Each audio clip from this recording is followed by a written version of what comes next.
You are listening to the IFH Podcast Network. For more amazing filmmaking and screenwriting podcasts, just go to ifhpodcastnetwork.com.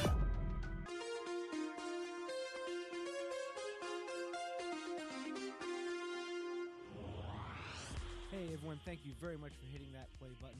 This is another episode of the Dave Willis Podcast. Sorry if I sound a little off right now. My allergies are absolutely killing me. It's spring here finally in Philadelphia, and I am sneezing like every 5 seconds. So if I have to sneeze, I promise I won't record it. I'll take it out of this intro.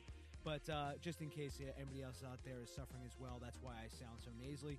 You know, before I get to today's episode, I also want to mention, for those of you who are interested in talking to me about podcasting, starting your own podcast with mics, whatever else you want to talk about in terms of podcasting, I offer a service through Fiverr that starts at $5. And honestly, you can talk to me about whatever show ideas you have, concepts ideas you have, how you can actually do different stuff. You know, so many people would ask me questions about podcasting. I used to just say, here, I'll talk to you all day about it. And I finally had to put a cap on it. And honestly, for $5, I mean, that is like absolutely nothing. Everyone has $5. So if anybody out there says it's too much money to talk to you, Dave, for $5, well, come on, man. Come on, $5. So anyways, I'm on Fiverr. It's podcast training. I'll talk to you about whatever you want to do with your podcast. And I already have all 5-star reviews from other people that I've been helping out with in this medium. And, you know, things in podcasting are just getting more and more exciting, which I won't go into right now. But there's things I've heard from podcast movement and different ideas of where this space is going. It's nothing but, you know, really, really cool stuff. And honestly, if you're thinking about starting a podcast, you know, honestly, I would do it sooner than later. Because eventually, as I was talking to a few episodes ago when I had on a guest, and I forget his name. Sorry, again, I space out a lot when I'm doing this podcast. It's hard for me to multitask sometimes. But we were talking about you need to get your name out there. Honestly, you have to get this out there, and people who don't want to do it now are going to regret it 5 years from now. So again, podcast training, $5 on Fiverr. I will link to that in the show notes. Also, a free filmmakers group, the Dave Willis Podcast Filmmakers Group. It's free to join. It's a private Facebook group. If you want to join, it's in the links at davebullis.com. Again, it's just a place where it's not going to be, everyone's going to be inundated with crowdfunding campaigns, places to talk about different stuff, about things they've been learning, seeing, all that good stuff. And I also want to give a shout out to two people. First is John Fallon of NYC Indie Film Podcast. John is a great guy. I'm actually talking to him right now about re-editing Game Over, which is a TV pilot I always talk about. At this point, guys and girls, I think I should just put the thing on YouTube and call it a day. And honestly, it's been, 7 years ago? Jesus Christ, it's been that freaking long ago. Oh my God, I'm telling you, doesn't feel like it was yesterday, but it doesn't feel like it was 6 years ago either. But honestly, for the good, the bad, and the ugly, it's at some point I might as well just put it up online, and whatever happens with it, happens with it. I'll put up all the other marketing materials. You know, the intro we had done by DJ Mega Ran, who, you know, aka Random, who is an awesome rapper, and he's huge in the nerdcore scene. He did the intro for us. It's freaking awesome. You know, I'll put that up too. And I'm going to start working on that. I also want to give a shout out to Ashley Scott Myers of the Selling Your Script podcast. Ashley is fantastic. He just had on a director from the Austin Film Festival to talk about their podcast competition that I'm hoping to enter sooner than later. I've got 10,000 things going in the fire, so sometimes it's a little hard to keep up. But, you know, I'm going to link to both of those in the show notes at davebullis.com, and check those guys out. They are phenomenal. So on this episode of Dave Willis Podcast, I have a guest who comes to us all the way from Spain. This guy is really, really interesting because he's a writer, he's a teacher, he's a novelist, he also made a graphic novel about Monet, which I thought was awesome because every frame looks like a Monet painting, which I talk about a lot. I just think that's really fun and creative to do stuff like that. And he also is the author of Save the Cat Goes to the Indies, which is out right now. And he actually talks about indie films like the Texas Chainsaw Massacre, Reservoir Dogs. I know Save the Cat has been talked about a lot on this show, good, bad, and the ugly as well. And I figured, you know, why not just bring somebody on and we'll talk about it. We don't get a lot into Save the Cat per se, but we talk a lot about his career, how he met Blake Snyder, and the things that he talks about in his classroom, that my guest talks about when he's teaching all this good stuff. So, again, always love to hear different sides of the coin, right? This is episode 160 with guest Salva Rubio.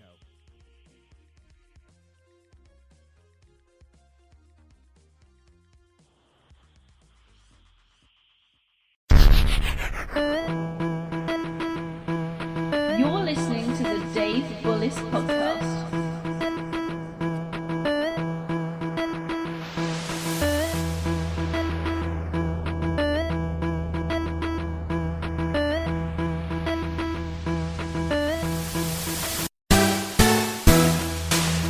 Okay, it was actually a long time ago when I was at college. I guess we call it university. I'm never been sure what's the difference, but I was studying art history, and we had the subjects with pertaining cinema. And then I started to do film analysis, and I discovered that I loved, to slice all the films and to figure out how each character plays a part, how the structure matters. So I started working almost at the same time, and talking about the early mid-2000s. I started to work with a production company, which was a little peculiar because it worked mainly as a co-production company and distribution company. So they received lots of foreign lots of foreign scripts. And they have like many big names, and that was surprising for me. It was a pleasure and a privilege to read scripts maybe by David Cronenberg 2 years before they were even premiered. So, of course, I could judge the difference between many scripts, which by less experienced people, I could see how they were lacking in experience or in staff or in knowledge. And then I could see how these masters work on these kind of scripts firsthand. So I didn't have the film to see them. I didn't know how they were going to deal with these images and stories on the screen. So I had to make like an effort in imagination, and I had to wait for a couple of years to know how did they turn out. But that made me focus on the stories, that made me focus on the characters, and I discovered that, it's not that different. A good script is a good script. You can afterwards shoot it like independent film with another kind of aesthetic. But if the story is really classical, it's really good, it should fit we work at Save the Cat. That's very interesting, Salva, that you got to read, all those scripts, particularly by Cronenberg. And I think that's interesting because it ties in to your book that we're going to get to, which is Save the Cat Goes to the Indies. And, I've always wondered, whether, if there was a young Cronenberg, a young Lynch out there, who was in their early 20s just starting out, if they would have more difficulties or less difficulties getting started, if you know what I mean, because their scripts aren't, sort of, I guess I would say their scripts sort of aren't, I guess I don't want to use the term marketable, but I guess, you know what I mean? Like they're just a certain type of cinema that I don't know if a reader would actually, most readers would be like, oh my God, this is definitely something that's highly marketable, if you know what I'm trying to say. Yeah, well, I think I'm really happy living in these times because I really think that we have easier opportunities and more opportunities than in the past. I think anyone with a good smartphone can shoot, edit, and produce a film, even though if it looks not so great, because today we're all obsessed with quality and 4K and everything. But if you think of the old times, people were shooting with Super 8. They were shooting with film, a very low quality film, but they were making films, which we're supposed to do. So I think it's easy to fulfill your vision and to make a short or to make a small feature film and then show it around. And if it's good, I think it will. Someone will look at it. Someone will recognize the quality or the vision, the voice, and they will help you, no doubt. Yeah, that's very true, Silva. And I think it all comes back to believing in yourself as well. And, the confidence, that word that I use a lot on this podcast, confidence, having confidence in yourself and having confidence in your material. Sometimes when you're an artist and you're out there making stuff, and it's not easy sometimes to get confidence, because there's a lot of that inner monologue that's going on in your head that's saying, could I do this? Am I good enough? What happens if I fail? And I think I think that sometimes holds back more artists than we think it does, because it just, or maybe, you know what I mean? Like it's that little sort of devil on the shoulder. It's always saying, it might not be good enough to do this. Yeah, for me, the answer would be just have fun. I mean, forget about the pressure, forget about the that inner demon, and just do it and do it again and again and again. I mean, sometimes we want everything we do to be good, to be successful, and to be great. But if we were drawers, or if we were artists, like visual artists, painters, we know that we must do or make many, many bad drawings until we become really proficient at it. So I think we need to use every opportunity we have just to do stuff. Let me tell you an anecdote. I was a few years ago, I went with a couple of friends. We were to London. We were to spend a few days there. And while we were there, we realized I was a writer. My friend, he was a director. His girlfriend, she was a producer. So we were like, okay, we should do something here. And we improvised a short in a couple of days. I mean, I wrote a short with 2 characters, something like really easy to shoot. We found a cheap place to shoot. I mean, I think it was like a civic center or something like that. And we found a couple of actors over Facebook. We told them, okay, this is crazy. We're improvising, but we want to see what happens. They agreed. We shot a 10-minute short, I think, in 8 hours. I mean, it was crazy. And then we left to Spain again. Well, it's been selected. It was selected like in 20 international festivals, and then it earned like 10 or so short film awards. Even the New York Schnitt won that. So, I mean, we were not thinking in doing anything to change the world. We just wanted to have fun and to shoot a short. But obviously, when we were doing it, we just put anything we have. I mean, all our talent, all our wish to do something good came at that time, at that day, that moment. And that was good for my career. So to any of you who are listening, just do stuff and don't worry if it doesn't come as good as you expected. Do another thing better. And that's all, I think.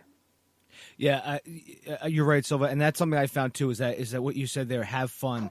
Because if you're not having fun doing it, I don't know why anybody would do it. Especially when some of these projects, and I see, whether it be a film, whether it be a novel, I've seen friends that are just, they're so unhappy doing it. And, they're certain, I mean, and the movies that they're doing, they're certainly not doing it for the money.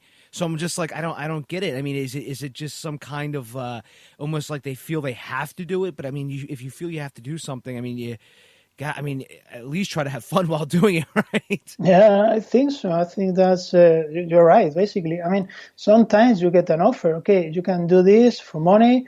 Okay, if it doesn't compromise my whole life, my whole career, I will do it once in a while because I have to live. But if I want to direct my own career, then you need to limit those kinds of works. I mean, which are those kinds of work? If you are not having fun, that's one kind of work, So, Silva, just to sort of, as we go along with your career and how you sort of got to where you are now, you actually have done a graphic novel that actually really caught my eye. And I know I'm kind of jumping ahead, but you did a graphic novel about Monet. And I thought that was a really, really cool project to do, and especially because at first I'm thinking, well, Monet, he was a painter. I think he was a French painter, and now when I started seeing how the actual illustrations look, everything looks like like a painting by him. Yeah. Well, actually, we all have our pet projects, and we all special genres. I mean, my favorite genre is really hard to do in cinema because I love historical drama. Okay, those are really expensive pieces like Dangerous Liaison and stuff like that, because I love Christopher Hampton as a writer and I love everything he does, and basically he does historical drama. So I decided at some point in my career, okay, maybe it's going to be hard to do this in the cinema. So how could I just switch the media, and because I like to write, I don't need to direct stuff, but how can I just find a way to write this and make it happen? And then I thought that graphic novels could be a good way. And Monet, for me, it's like the film that I could never get financed or produced because it's too expensive. But when you find yourself with a penciler, with a drawer or an artist, okay, the budget is basically limitless. You can say, okay, I need 5 explosions. He just has to draw it, So for me, in historical drama, it's the same. We have to recreate Paris in the 19th century. Okay, it's done. No money. I mean, he's paid obviously, but not by what he draws. So this was really a dream project, and I'm signing more projects like this. So I'm really happy I could find an outlet for this passion. Yeah, and that's when I was reading a book by Alan Moore. It's one of the things that he was talking about too. Was with graphic novels, it's sort of what he considers sort of the ultimate combination of all art, because it's a part novel, so you can have a lot of text. It's part film because it's moving images, and it's also part actual just pure illustration, obviously, because they're all still frames, and then the frames can obviously go beyond just the typical square. They go into triangles, circles, all sorts of things. And when I saw this, I thought, wow, this is a really cool idea, because it looks, again, every single page, every illustration looks like a little miniature painting. Yeah. Also, there's something I tell my students, my pupils, that cinema looks cooler than comics. That's for sure. But in cinema, you only can have one frame size and one frame shape. And when you think about it, oh wow! So that means that in comics, you can choose your own size and shape of the screen, which is something is not done in cinema. It's a very small difference, but you can choose to change the width and the height of the screen every time you want to design a shot. So it's really fun when you think about it. I mean, you cannot do that in cinema. Yeah, it's very true.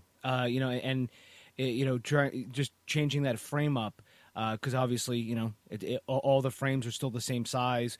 But if you did go maybe change it into like maybe trying to change that shape, you can't put it. Technically, you can't put those things on there. Yeah, you're absolutely right. I mean, that's something I didn't even think about. But because I mean, just with reading from Alan Moore, obviously Alan Moore. Yeah. If anybody knows about Alan Moore and his, he absolutely. Ever since League of Extraordinary Gentlemen, he said he does not want anything to do with filmmaking, and then they still made V for Vendetta and Watchmen, but I mean the man's a brilliant graphic novel artist and writer. Oh, yeah. He said, but if you, I'm going to link to that in the show notes, everybody, as well. Alan Moore's little guide to comics. I think it's very, very, very cool, and but just going back to your work, Silva. Yeah. Again, just doing these graphic novels. And I think, too, just with the sort of with technology and how connected we all are, I think, though, that being able to do different things like that, because this is something I want to do as well. I'm actually, I already made a practice graphic novel, and I'm working on another one right now. But just where, I can see, you go to film, you do films, you do novels, you do graphic novels, so you don't really have to put like I guess any barriers on yourself. You can, explore these different mediums. And, you don't really have to answer to anybody, because you can put them all on your website, which you have done. And, there's no studio going, oh, Silva, come on, we need another film from you, not another graphic novel. You know what I mean? You know what I mean? Yeah. I mean, for me, it's been great, because in Spain, living off writing is really hard. I mean, it's not like in the US, where I guess, and I know it's hard, but you have a very large audience. Here, we are less people. It's a big country, but nowhere as big as the US. So I found in my experience, in my own strategy for my career, I realized I had to play in several fields. I had to do several media, which for me has been really, really fun afterwards because, okay, I can change my way of working and I can choose which project fits better every kind of media. So I'm just every time changing around and playing with formats, and I'm learning stuff in one media that I take to another. So for me, it's all discovery and learning. Yeah, and using those different techniques in other art fields is something that is phenomenal. That just being able to experiment and trying film techniques and in novels or trying novel techniques and stuff like that. Just really just trying doing all that creative work and just being creative about being creative. Yeah, for example, I mean, when you write a screenplay, you're not supposed to write. You're not supposed to call the shots. You're not supposed to write things like instruction for the art director or instruction for the DOP, for the director of photography. But in comics, you can. I mean, I can ask my pencil or my artist to say, okay, I need a dawn light or a dusk or a sunset for this, and the light should be like this and like that, and the actors, or aka the characters, should behave like this. I can direct, basically, and I can write all those directions, which you are not supposed to or are even allowed in scripts, in film scripts. So for me, it's like a way to have more freedom, actually. Yeah, it really is. And then, because again, we always talk about that too, and on the show about directions in screenplays and what should you include, what not should you include, and it's it's just things that people have heard over the years, things that they've experienced on set, and it's just always good to hear those things because sometimes they'll turn in a script and maybe the director will, not even getting that far yet, maybe the producer or this person will say, oh, we really don't see a voice on this page, and then he would turn in another script and he's like, well, this is so it's always finding that sort of that style and flow so that you can sort of create your own your own art form and your own style and your own voice. Yeah. Also, this has a relation with the book I just published, "This If the Cat Goes to the Indies," because I know that in the U.S. many people are very subjected to the immutable screenplay laws. What you can do, what you cannot do, and I think, or I believe that it's because you have to fit Hollywood standards. But something we talk about in the book is that in other kind of films, in indie films, cult films, auteur films, well, you have more flexibility. That's the word. You can just do different things. For example, the first movie I analyzed as a proposal for the editor was Michael Haneke's Amour. Well, I think the script is 67 pages long, okay? 67, which is not by any means industry standard. And the resulting film is about 2 hours and maybe 15 minutes. So that, many executives will, their head will explode, if you know what I mean. But you can do that in other kind of films. You can just write the action and then play with the camera and let the characters and the actors play with time. And if they need 5 minutes to perform to do the performance, you can allow them to do that because you can. That film earned an Oscar. Yeah. So if that earned an Oscar, why not? Why are we supposed just to keep doing the same stuff over and over again?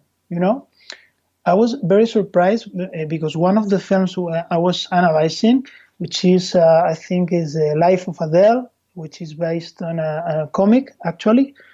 Called Blue is the Warmest Color. We have the break into three beat. It's it's the beat that allows you to go to Act 3. Well, that beat is usually kind of short.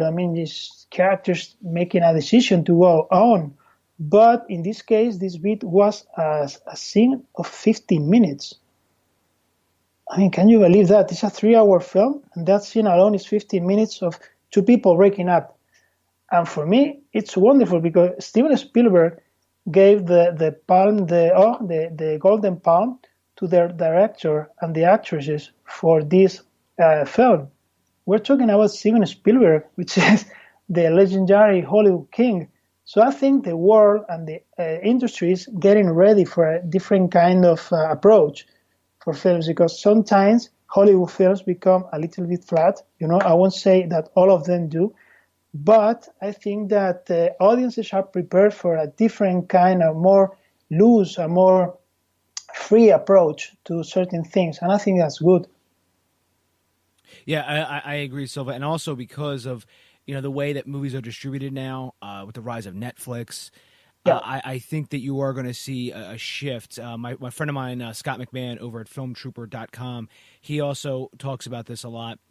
About he always calls it he paraphrases what Spielberg and Lucas called the Hollywood implosion, where sort of these big, huge, multi-million-dollar tentpole movies are just going to collapse, and then you're going to have to go back to the sort of almost like the 70s era of filmmaking, which, let's be honest, Silva, doesn't sound bad at all, because the 70s produced a hell of a lot of awesome movies, and they were all shot for cheap. They were all distributed. It used to be the roadshow. They would go around and say, hey, want to see the Texas Chainsaw Massacre and stuff like that, and it really helped breed a lot of filmmakers. So if it does go back to that, I mean, which I think it actually is going to. I mean, it's not necessarily the worst thing in the world. And so and again, you mentioned your book, Save the Cat Goes to the Indies, and I see you actually have the Texas Chainsaw Massacre in there, and I think that's brilliant, because that movie is awesome. And I mean the original from 1979. That's a brilliant film. It is. I mean, it's a wonderful film, and it was shot with a very low budget, with basically amateur actors. And it was so groundbreaking back in the day, but we're still talking about it. It's not like some horror movie from the 70s. No, it's a good film, and it talks about America, and it talks about our current world. And we rewatch it because it has a message that it's still valid. So, of course, it needed to be in the book. Yeah, it is a groundbreaking film, and all of the other sequels and prequels have all tried to capture that magic, and they haven't been able to, and that film, also the first one, still had the smallest budget out of all of them, and it's just that's why I'm interested to see your take on it. Because I'm going to be honest, Silva, I haven't read the whole book yet, but it's on my to read list. I swear, because it's just I have so much to read and do right now. But I have once I saw that, I was like, you know what, I definitely want to see what he has to say about that. And actually, Silva, while we're talking about the book, could you talk a little bit about how you were approached, or maybe you pitched the idea of how to make this book, Save the Cat Goes to the Indies, where you take all of the indie hits, and I think you did 50 films, and how you actually were able to make this whole book? Yeah, it all started like 10 years ago. I actually met Blake Snyder, which, as you know, is the author of the former Save the Cat books.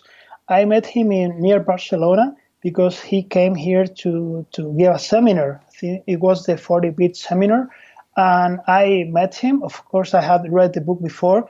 Oh my, he was so generous. He was so positive. He filled us with hopes about, okay, even if you're in Spain, you can do great films, and you can even go to Hollywood, go to LA, whatever. And, I believed him. And since I believed him, I really did a great effort to understand the technique and to apply it to every film I watched. He passed away. It was such a great pity. But a few years later, I realized that many of the traditional indie films I liked to watch, like you mentioned Texas Chainsaw Massacre, but also The Full Monty, or Before Sunrise, The 400 Blows, even Dogville, Drive, Boogie Nights.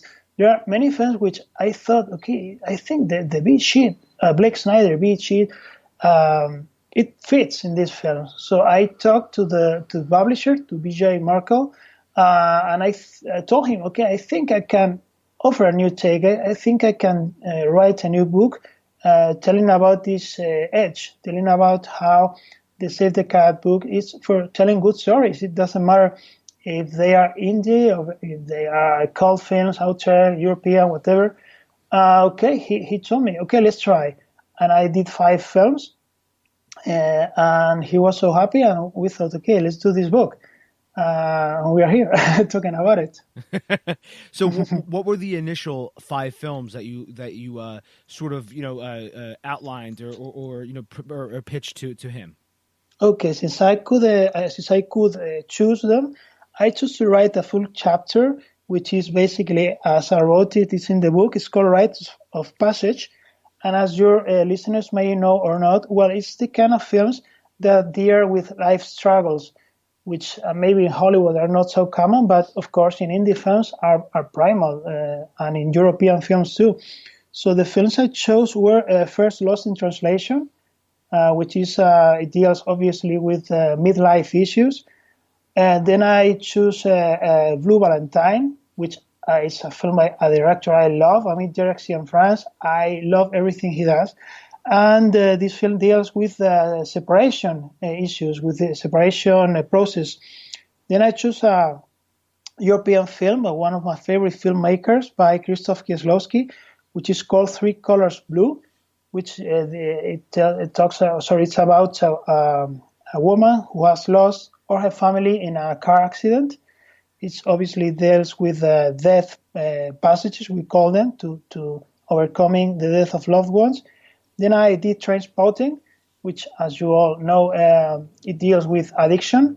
And then I decided to finish with The 400 Blows by François Truffaut, which, as you know, deals with adolescence. It's a rite of passage in a more classical sense.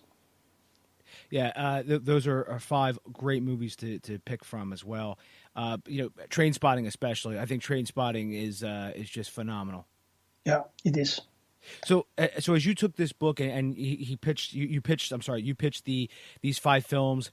He liked the idea. So then, where was it where you decided that, okay, now here's the green light. Let's Salva, go out and you can just write this entire book. Well, when I delivered this chapter, it was like something, a 24-hour thing. I delivered it and I got an email. Okay, let's talk about this because we want to do this. They are really nice people, so we reached a really good, nice agreement. And simply I started working on those, and it was hard work, let me tell you, because it's 50 films. Those are a lot of films to watch, rewatch, take notes, and analyze. But the process was very easy, actually. To write every beat sheet, because they're good films. And as I was saying, I think with this method, with the Save the Cat method, it's a matter of just visualizing and identifying every beat, and then you can see why the movie is so good, because it stands on its own.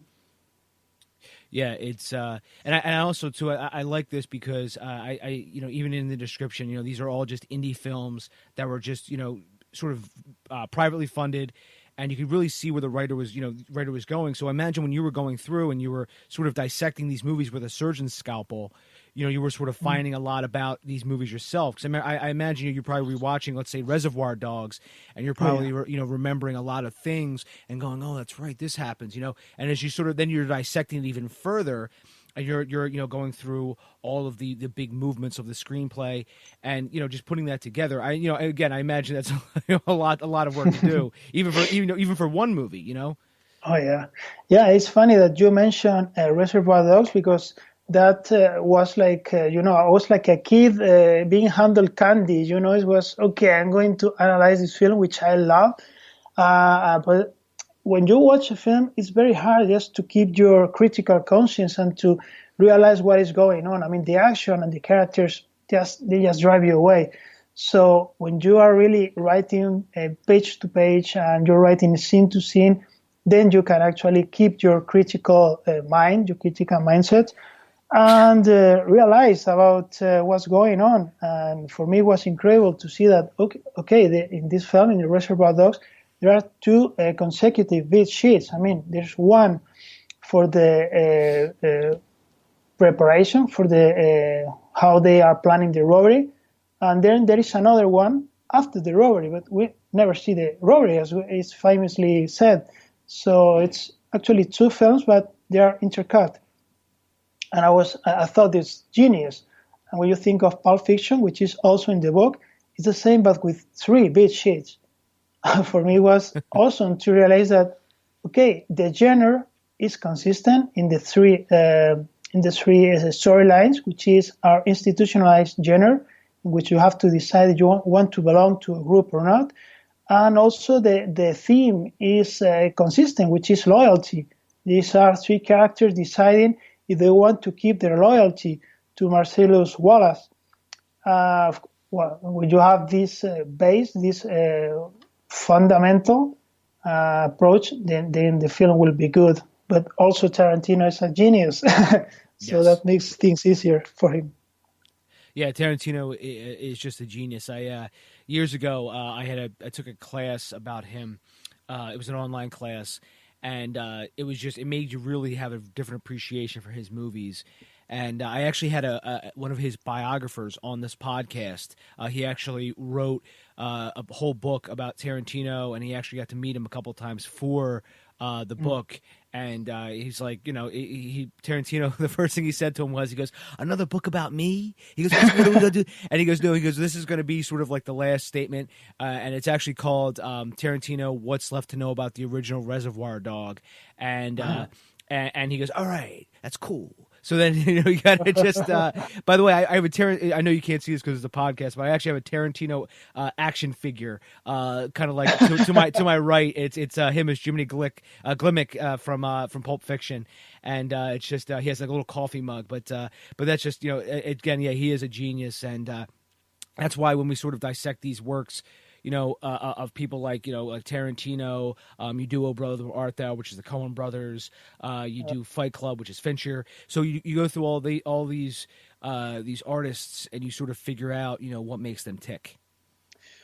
Well, I was very lucky because I'm a kid of the 90s and I'm a kid of the 2000s. Like most of my favorite films, the one that gave me the movie appreciation I have today, the ones that made me love cinema, I could just analyze them, every one of them. So as you can imagine, I was really hyped and really happy to be able to do this. So, I mean, I don't think there's one of them that is left out. I was really happy to work in all this. Looking at the list, Glengarry Glen Rose, or even Fantastic Mr. Fox, Erin Brockovich, The Crow. Yeah. And so when you were going through these, Silva, I wanted to ask, was there ever a movie, all these 50 movies, was there ever a movie that after you got done, dissecting it, and discussing it, that it's sort of you basically, that became like your new favorite movie, you know what I mean? So out of all these 50, did you have a movie that sort of really just stood out to you as sort of like, this is number one? Oh, well, that's the toughest question. Yeah.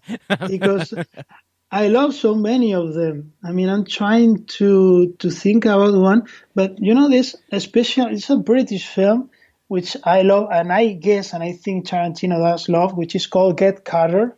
Michael Caine is starring on it. It's about this film about a hitman who has to discover who killed his brother. And it was done, I think, in the 70s. I know it was a great film, but you see real talent when people back in the 70s were understanding this kind of stories, this kind of structure, and applying it. Then this film has been rediscovered with time, and I could see why it's so good. But many of them are so great, and I think there are films for every kind of taste. So it's really hard to choose. Yeah, there are films for all different kind of tastes, and like as Tarantino talks about Get Carter, we could talk about like other films from the 70s that were really just very influential. Taxi Driver, even something like The Taking of Pelham 1, 2, 3. Just all these really cool movies, and that really had to use creativity and imagination, and so again, that's why, just to sort of go back to what we were talking about, that's what I mean by the 70s era filmmaking. Just so many really interesting pieces coming out of there. All of it was just, for everything from Taxi Driver to the Texas Chainsaw Massacre. So as we sort of, get to now, with everybody with filmmaking going to digital from shooting on actual film, you have a whole new crop of people that want to be filmmakers, and the barriers to entry are a lot lower, because obviously now he could just use, some people want to use their phone. I had on Sean Baker, who did Tangerine. He shot it on his iPhone, which was a Sundance hit. And just other camera prices are constantly going down. So I'm just always interested to see, where the whole filmmaking industry is going as a whole. Oh, well, I think you're right about what you were saying before. I mean, I think we are arriving to a new era of, let's call them small films, as opposed to the big franchises. But I really want to think that we are in that era already, because if I think, okay, let's go ahead 30 years in the future, 50 years, when someone writes the history of our time, of film, or the films, the best films that are being done today, which films are they going to choose? And I think that many of the films, indie films, independent movies that we enjoy today, they will be on those lists. But of course, the promotion, the marketing of Hollywood is huge. So some of them, we are not realizing that they are in our time. They're hard to spot, but I think they are there. We just have to dig deeper. If we, like you and me, people which love independent film, we are in that kind of world. Maybe the mainstream doesn't know those films yet, but I think with time they will remain, and people will appreciate them.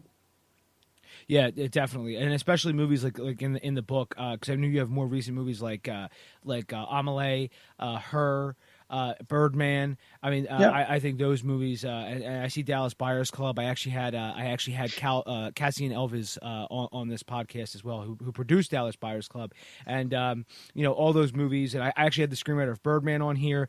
I mean, those movies are just awesome.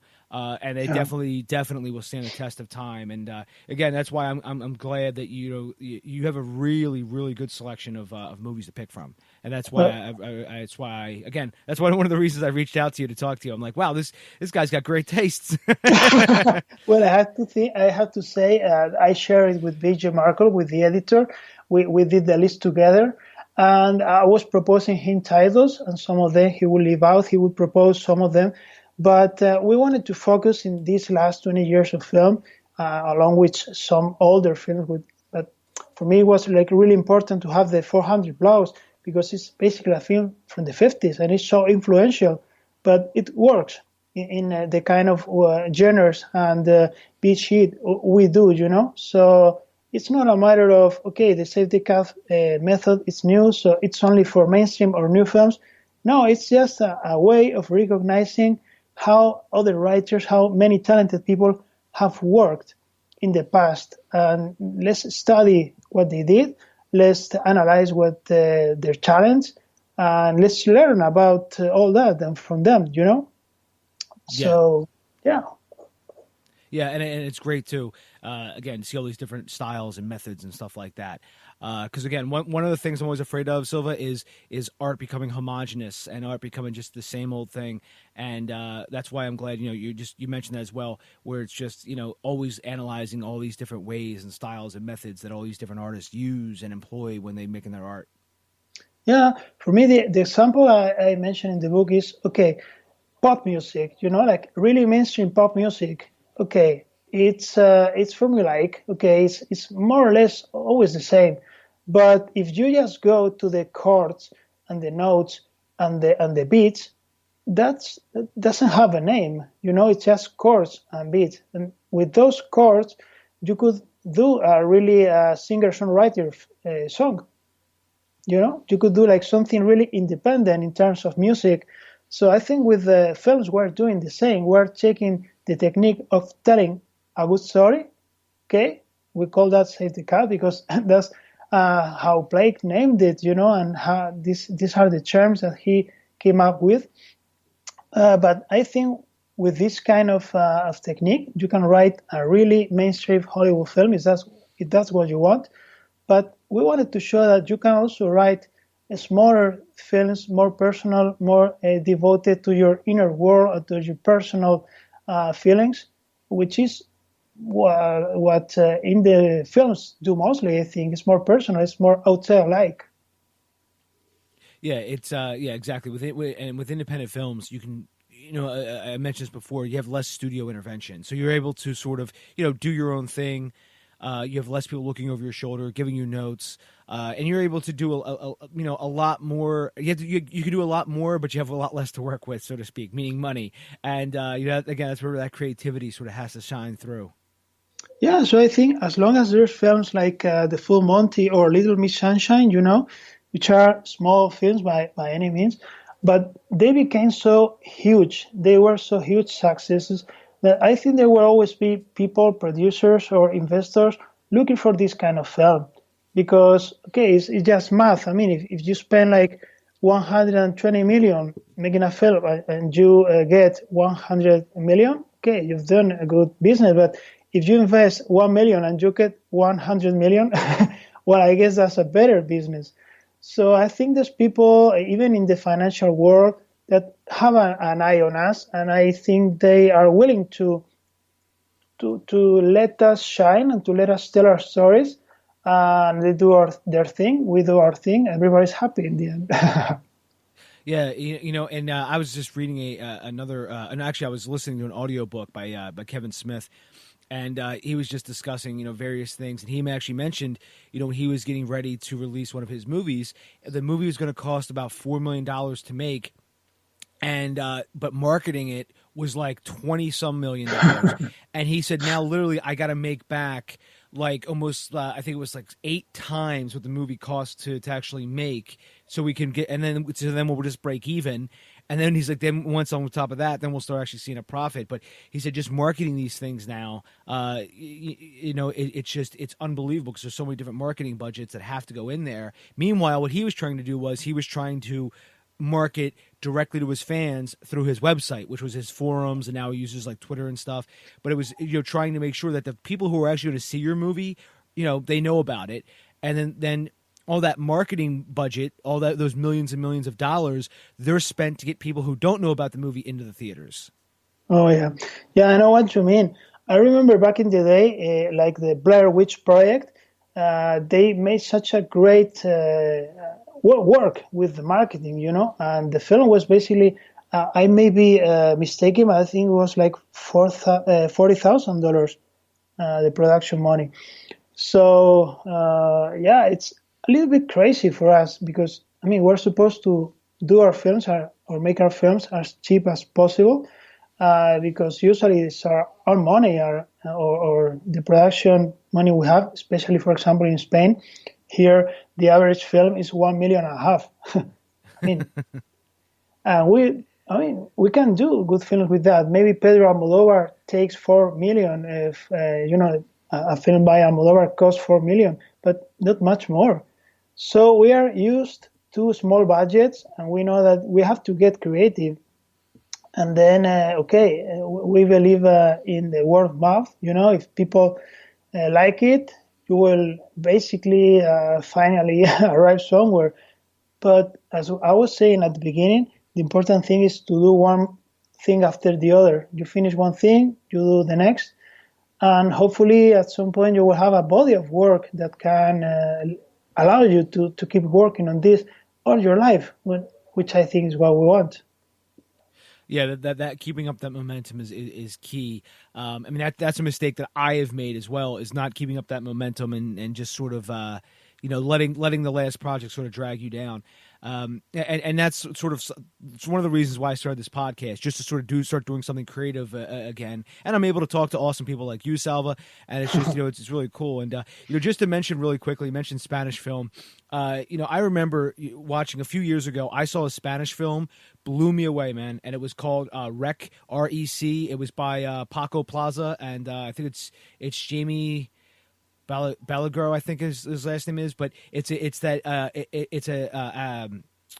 handheld movie. It's almost like the Yeah, perspective, and it was it's basically it's all these people are stuck in this apartment building, and it's just called Rec, REC. I'm not sure what the actual yeah, if that was a Spanish name for it as well, but over here it was called Rec, and it was amazing. And I mean, I was just like, this is phenomenal. And the American remake was terrible, but I mean, but this one was awesome.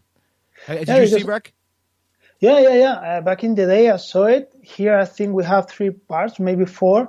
It's on our own international horror film success, and it's a great film. And I think part of the reason it's a great film is because it's so cheap. I mean, it's, as you said, it's handheld. It's a bunch of authors, and it looks so gritty. It looks so realistic. It's what we call in the Save the Cat world a monster in the house. I mean, people are locked inside a labyrinth, so to speak, and they have to flee or they have to fight a monster. And it's as classical as you can get it. The film is great, but also I think sometimes the grittiness can add something to the film. Like we were discussing the Texas Chainsaw Massacre, which looks so incredibly cheap, but the great part is there. It looks so realistic. It looks so like I'm there with them. I always say that it's a film that smells bad, because it's so disgusting, but there's no gore or not a lot of violence going on. But the impression is great, and I think it's because they decided, they had to keep the production standards very low, but they did a great work. So with Rec, I think it's the same. They did a great work with what they have. And that's heroic. Yeah, and I like that term you used for Texas Chainsaw Massacre. It's a good film that smells bad. Because the violence, and even like Tarantino's movies. In Tarantino's movies, the violence is always sort of implied. I mean, you do see a lot of it, especially in like stuff like Django, but in stuff like Reservoir Dogs. They actually were asking people when they came out of the theater, what did you think? And they were like, oh, it was great, but it was a little violent, especially when we could see that guy's ear getting cut. Well, the thing was, they said, oh, but we don't actually ever show it, though. It's just, it's implied. And they said, you see him cut, but where the camera's facing his back, and then we cut back, he has the ear in his hand, but we actually don't see it get cut off. And people were like, really? Yeah. That editing was able to throw a lot of people off, and they thought they saw something they actually really didn't see. Yeah. I was always marveled at that shot because I think the camera basically looks away. I mean, it's not even a cut. It's just that the camera looks away. It points to a corner, to a wall or something, and then Mr. White comes again in frame with the ear in his hand. So it's like our eyes looking away. Not even the camera wants to look away, but the screens and the music and what we know is happening there. It's more violent, more impressive that if we were watching a gore film and seeing the stuff actually happens, because that's when you think, okay, this is a doll, this is a latex, this is fake blood. But when you are imagining it, it's happening in your mind, that's why it's so strong. Yeah, exactly. We're seeing what we want to see, or seeing what we think we saw, right? Yeah. Are you there, Silva? Silva, are you there? Dave? Are you there, Silva? Hi, Dave? Hey, Silva. Silva, can you hear me?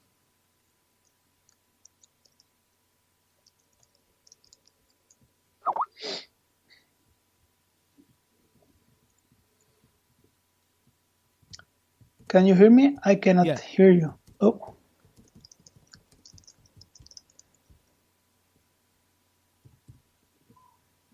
Oops, I cannot hear you. Let me check my... Can you hear me now?